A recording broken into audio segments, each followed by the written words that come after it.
Oil is not the future of Guyana.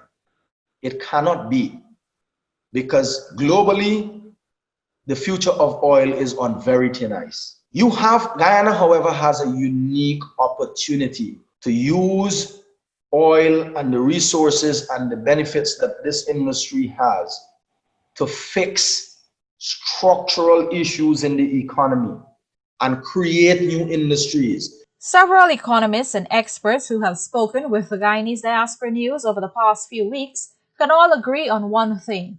Oil is a finite resource, and on the grand scheme of things, Guyana's future is more solid in agriculture. The government therefore needs to capitalize on the riches of the oil sector to advance other sectors. With oil, you have to strategically use that to invest in diversifying the economy and lay a strong foundation for long-term prosperity. And what do I mean by that? We have a very short window with oil. In my view, probably 50 years. And many of us might think 50 years is long, but many of us, our parents are more than 50 years old, which means it's less than one generation lifetime. Have a very short window. With a global pandemic on the global scale, it's pushing a lot of commerce even online. Less transportation on the ground. What does that mean? It means globally, we're speeding up that process of moving away from an oil-based economy and fossil fuel. So we have a short window. We have an opportunity, we have a short window. Have to use it very strategically and wisely. One of the major sectors to invest in that requires sound strategies is the agricultural sector. Diversify the economy, yes. And you know what? This term has become such a nomenclature and so oftentimes misused that it sometimes loses its real meaning. Everybody talks about diversify, but when you look at their policies, you ask the question, what diversification are you really doing? Yes, but it is important. You have to diversify the economy, which means you have to invest in agriculture. You have to have a vision and a future for what agriculture will be. At the least, you must have an agriculture system that can feed your nation. You must, because what that will do, it will save you from importing food, which will save you from spending valuable foreign currency.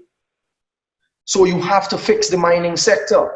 You have to fix the services sector. You have to grow them. You have to fisheries, all of the sectors.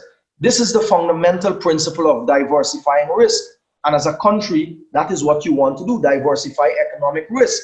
Having a plan to take the entire nation forward with the well-being of its people being paramount is of vital importance at this moment and should take precedence, according to Singh. As the director for the Institute, Guyana Budget and Policy Institute, we have written about this many times, and we have said one way to do that is to use the revenues and to build economic foundation. What are economic foundation?